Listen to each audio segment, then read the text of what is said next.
It's episode 94. It's episode 94. Get up off the floor and watch episode 94. I promise I would never do that again. Probably, maybe. But then again, recently I promised somebody I'd never draw Trump in a disgusting pose ever again. And you saw how that worked out. This is episode 94. It's May 7th. Sorry if I'm feeling a little bit goofy. But is there any other way that I feel ever? I'm doing this cartoon on the West Virginia Senate race. And I have Don Blankenship. It's Don Blankenship who talks like this. Which is, he says he's Trumpier than Trump. And hey, he just might be. Because he don't read good. My first idea for this cartoon involved Blankenship as a Klansman. But you know what? It seems like that's the first place to go whenever you do something on race. Or on a racist, is to draw them as a Klansman. And I am no stranger to that. It's kind of like the easiest thing to do. So if I can think of an idea that doesn't have a Klansman in it on race, I'll try to go for the other idea. There's two reasons for that. One, because the Klansman thing is a little bit racy, not racier, a little bit easier, even though sometimes it's just really, really good and it's funny. And I've done a lot of those recently. But the other thing is, and this isn't really the reason why I don't do it, but a lot of editors are afraid of Klansmen in cartoons. And sometimes you wonder why. In Mississippi, I had an editor tell me I can't ever do anything that has a Klansman in it. And I was working on the staff of this paper, and his secretary saw the cartoon, and it had a whole bunch of Klansmen. Like a crowd of them, like one of my crowd scenes, but they're all Klansmen. And she was like, oh, look at all the cute little Klansmen. I'm like, they're not supposed to be adorable and cuddly, you know. But you wonder why the fear is about Klansmen in Southern newspapers. Is it because of, just the racist past and it's so ugly and terrible they don't want to be reminded of it? Or is it because maybe it's just so dangerous, just offensive to people? Or maybe it's because some people have sympathies to it. Or people have connections to the past with it. Somebody there does. Or is it because some people are currently connected to it? Or is it, a lot of questions for this one, or is it because people still have sympathies for the Klan and editors are afraid of pissing those people off? If so, I'm kind of like, fuck those editors. And that's why I only worked on that job for 8 months. Seriously, I was fired in 1995 from a newspaper. The newspaper shouldn't fire Claytoonz. Claytoonz is awesome. It was our Klan cartoons. No. So I told you I felt goofy today. I don't know why. I didn't sleep much. Oh, that's what it does. Sometimes when I don't sleep that much, I get even weirder and stuff. I was talking to a friend this weekend, and he said, hey, Einstein only slept at 4-hour intervals, and he was a genius. And I don't think I'm a genius, but maybe that, I tried to phrase this right. But maybe that's why I'm so weird. And different. I try to be weird and different with my work, and I hope I am. I don't know. Anyway, this is on Don Blankenship. Let's stop talking about me and Klansmen and races and stuff and junk like that. Wait, we're about to talk about races, but talk about Don Blankenship, who likes to say Chinaman a lot. He says Chinaman. He goes Chinaman, Chinaman, Chinaman, just like this cartoon does. And then he's like, that's racist? Why would anybody think that's racist if I say Chinaman? I mean, or China person. He doesn't say Chinaman, he says China person. Maybe he has said Chinaman a couple times, I don't know. I haven't seen all his ads. Or his debates and stuff.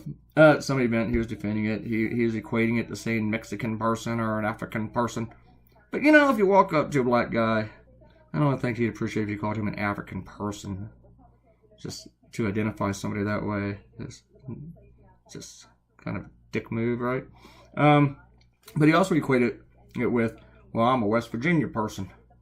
And it's not a race thing, because Chinese is not a race. Alright. He also equated it to a reporter from MSNBC as just like they're a China person, just in the same way that you're an MSNBC person. Now, seriously, if you have to explain that to a dumbass about why that's not really a good analogy, it's just, you feel really, really stupid trying to explain it. I've actually, whenever I try to explain why some conservative cartoonist analogies don't work, I just feel really stupid trying to explain it to him because it's like, you're a cartoonist, you're supposed to understand how analogies work, period. And they don't really seem to get it. First off, you're not born an MSNBC person, okay? MSNBC is not a race. It is like you choose. I mean, if you call somebody a basketball person, they're not going to be offended because they probably play basketball. They probably are a basketball person. If you see a guy playing basketball and say, hey, look at that African person, yeah, you might get your ass kicked. It's just... Oh, yeah, okay, he's a racist.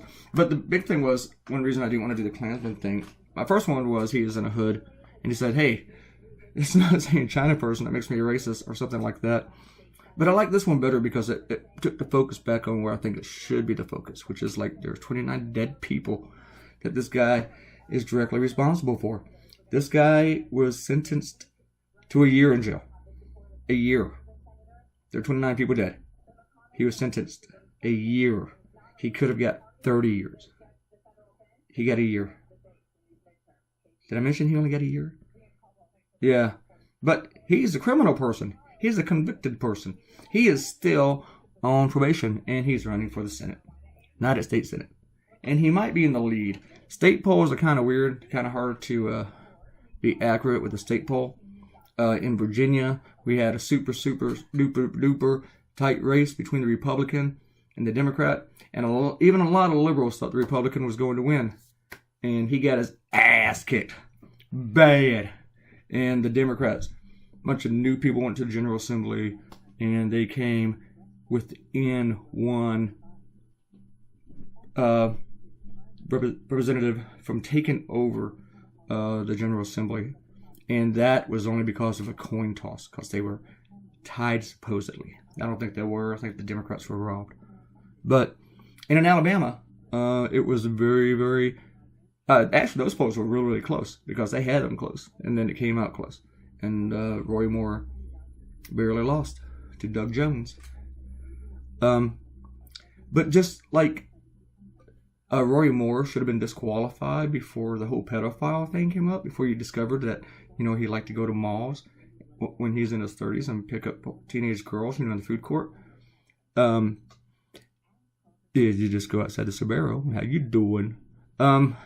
But he's even banned from malls. And before we knew about that, he should have been disqualified from running for the Senate.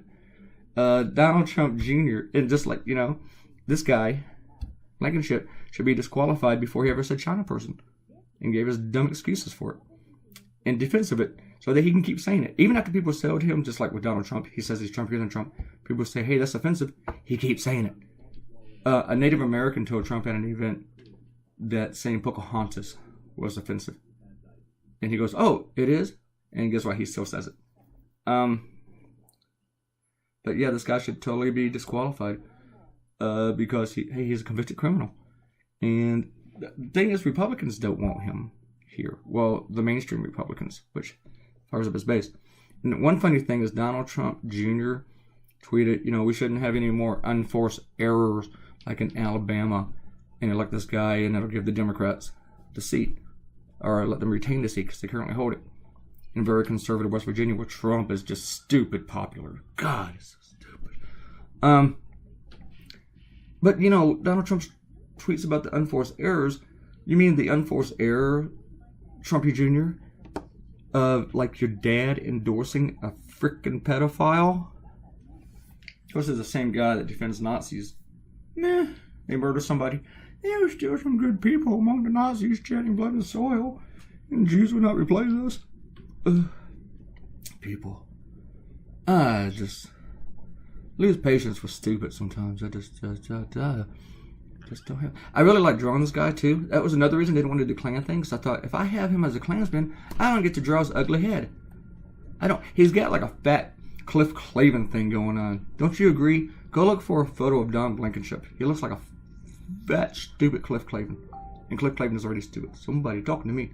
I gotta go. Here's your video. That kind of rhymed. I'm gonna go cut your toes. Okay, I'm done. Alright. Subscribe. Click like. Alright, you hate the raps. Click unlike. And hang out. Share this with someone And one of my clients in West Virginia already emailed me about this cartoon. They loved it. I will see you guys tomorrow. Bye, bye, bye, bye, bye, bye, bye, bye, bye.